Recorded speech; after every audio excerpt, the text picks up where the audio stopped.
Bien, vamos a tocar un tema que es fundamental para la bidimensión y es la perspectiva. A partir de un principio fundamental también, justamente para la perspectiva, y es el punto de fuga, que es un principio y además una metodología para lograr la perspectiva. Es prácticamente un tip fundamental. Todo lo que nos rodea está determinado en una relación visual con nosotros por el punto de fuga.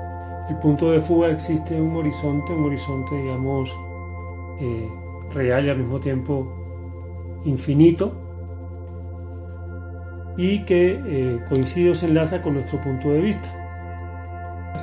Estarían dirigidas a un punto de fuga que en el infinito o donde se encuentren las líneas a larga distancia vendría por acá, pero estas líneas de acá van dirigidas hacia otro punto de fuga que vendría a estar acá. Si uno se para entonces justo de frente, simétricamente al punto de fuga, pues ahí se puede trabajar un solo punto de fuga y todas las líneas coincidirían en ese centro, en ese punto de fuga.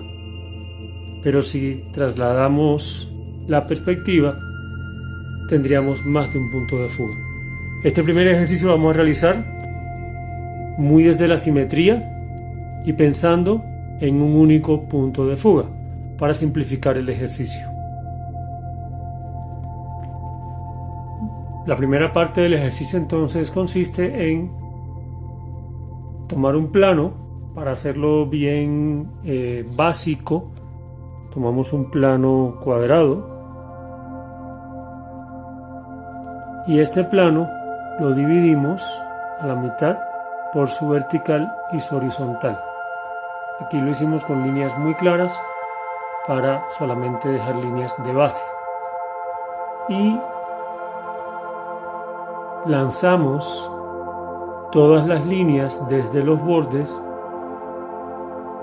que querramos utilizar. En este caso están divididas en distancias iguales. Estas no. Las demás sí, y las dirigimos hacia el centro o punto de fuga. Entonces vertical, horizontal y las diagonales que vamos a utilizar como base, que van dirigidas al centro, a este punto de fuga. Después vamos a resaltar de estas las que nos interesan, y lo que hacemos entonces es sobre esta base puntualizar las que vamos a utilizar y vamos a trabajar sobre una composición también muy básica, que es la típica calle de ciudad,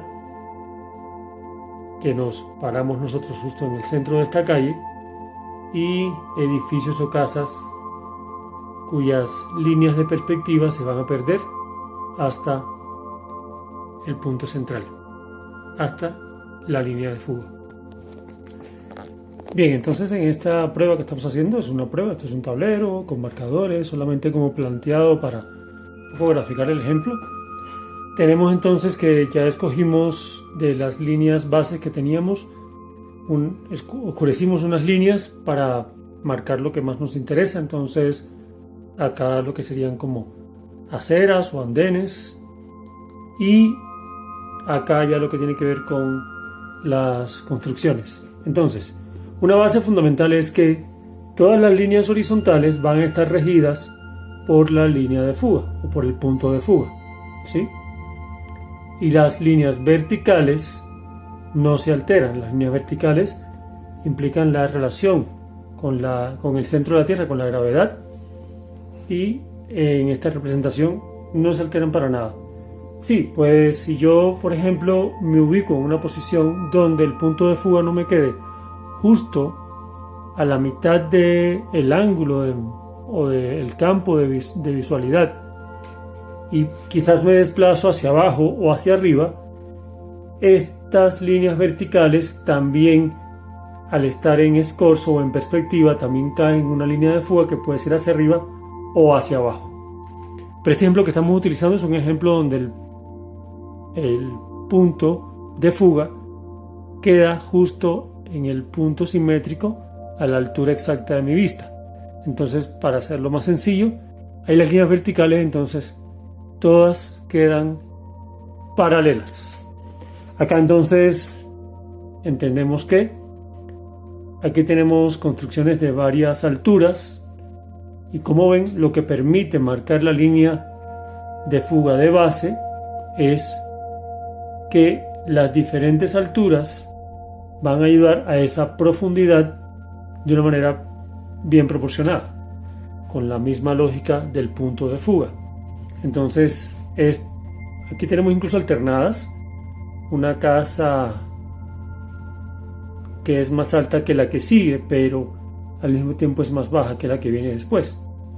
Como estamos en profundidad, en perspectiva, estas alturas no pueden entenderse de manera frontal, se entienden por relación, insisto, al punto de fuga. Entonces tenemos esta primera construcción, todo uno puede hacer las ventanas, ya después los detalles, las rejas de las ventanas, los balcones de las ventanas, los detalles de la puerta. Aquí la puerta, por ejemplo, si tiene un arco o si es recta, como en el caso de acá, no hay ningún problema. La línea de fuga nos ayuda a trabajar encima perfectamente, manteniendo esa perspectiva, esa orientación de profundidad. Tenemos aquí entonces, por ejemplo, este techo está en caída, entonces no hay ningún problema. Por supuesto que la línea diagonal del techo en caída, como viene desde otra línea de fuga, hace ángulo con la línea horizontal y con la línea vertical. Las tres hacen ángulo acá. Y las líneas acá nos permiten dejar bien definida la caída de ese techo, la dirección de ese techo, digamos. Y ya el tamaño no importa, si la ventana es más baja o si tiene una reja intermedia, se trabaja con la línea que corresponde a esa altura y que coincide con el punto de fuga. Y lo mismo las puertas. Hay que tener en cuenta que, por supuesto, a medida que la profundidad va tomando distancia de nosotros, los anchos se hacen más estrechos. Por supuesto, entonces, primer plano, hay mayor tamaño de cada elemento y después van siendo más pequeños, y eso es lo que da pues la sensación de precisamente de profundidad. Acá tenemos una cosa interesante, y es que, por ejemplo, tenemos esta casa, decíamos, más alta que la que sigue, pero esta edificación sería incluso más alta que estas dos, incluso que la primera. Coge la línea que va más arriba. Esta edificación de acá tiene esta línea y la otra sigue con la línea más arriba. Y por tanto queda un espacio intermedio, y ahí lo que tenemos es una pared que casi que va frente a nosotros, es frontal a nosotros, lo cual se puede comparar con lo que pasa, por ejemplo, con una figura geométrica. Y allí entonces podemos trabajar los elementos de esta pared sin perspectiva, sino como con cierta frontalidad. Aquí se pueden poner todos los elementos que uno quiera, se pueden matizar cada vez más. Aquí tenemos otro techo, por ejemplo, que implica una línea de fuga distinta porque es un techo en diagonal y cae en este espacio intermedio de acá. Ahí va con otra línea de fuga. Y así vamos poniendo todos los elementos que queramos, entendiendo que el ancho proporcionalmente va disminuyendo, pues igual. Puede ser que esta casa sea más estrecha que esta, entonces esa disminución de ancho no es una proporción exacta, pero da una cierta idea de profundidad jugar con esta diferencia de los planos cercanos más anchos y los planos lejanos cada vez más estrechos. Entonces, líneas verticales se mantienen, líneas horizontales van con la línea de fuga, y los planos que son frontales o que van con otra línea de fuga plantean un contraste con los demás. La línea central del asfalto nos va a ayudar mucho a hacer más clara esa idea de perspectiva, de distancia. Como estamos utilizando un principio de simetría, nos valemos de la línea central, de esta línea que tenemos acá simétrica, y lo que hacemos es trazar dos líneas de fuga en torno a esta y que coinciden en el punto de fuga.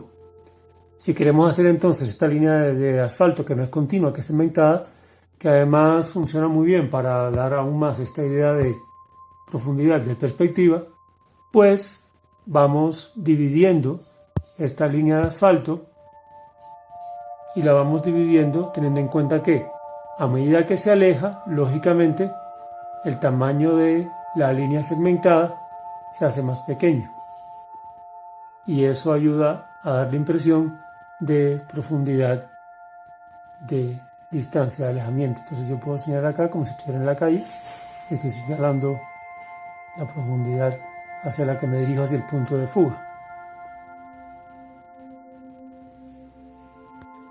Aquí estamos ampliando el planteamiento, estamos ya combinando las dos caras y bueno, no tiene que ser, como ven, todo como tan rígido, tan estricto. A la vez que uno tiene la base, se pueden hacer formas curvas, como más orgánicas, se puede jugar pues con esta idea como de las columnas, pero ya uno tiene la base y el planteamiento de la perspectiva, y no hay, como quien dice, no hay temor. Uno puede ya reinventar y crear aquí encima, jugar con otro tipo de figuraciones, de adornos. Si fuéramos a hacer otros cuerpos o incluso figuras humanas, hay que tener en cuenta la idea de perspectiva, y eso lo que nos da es que si trazamos una línea de fuga o dos líneas de fuga, nos da la profundidad para que entendamos que un cuerpo, que además sería como proporcionar una puerta más o menos, aquí atrás tendría un tamaño más o menos así, y sin embargo un cuerpo aquí delante tendría un tamaño más o menos así.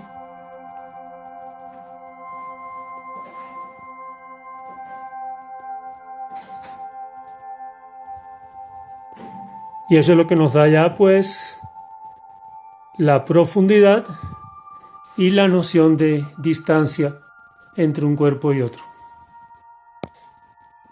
Por supuesto que se puede agregar la idea de vegetación, ya después uno puede ir matizando, incluso esta cuestión de si se quiere trabajar o pensar en enredaderas o vegetaciones en los mismos balcones, en las mismas rejas, o a manera de paisaje. Y una cosa que funciona y que es muy interesante es que si uno trabaja, por ejemplo, paisaje, quizás en términos de montañas que están atrás, es el contraste entre estas montañas que pueden estar atrás y que son montañas que rompen la línea de fuga. Esa línea de fuga aquí va hacia allá, pero estas montañas pueden estar casi que en una suerte de frontalidad.